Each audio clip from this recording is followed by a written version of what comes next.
Plus Yadagirigutta తెలంగాణలో ప్రసిద్ధ పొందిన నరసింహ పుణ్యక్షేత్రం యాదగిరిగుట్ట.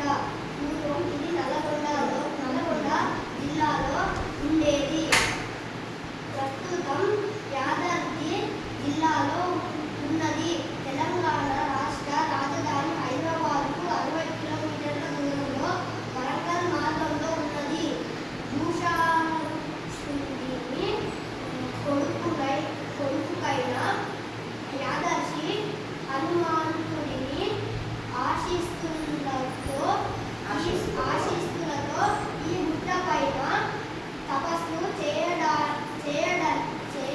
చేశాడని పురాణ కథలో ఉన్నది.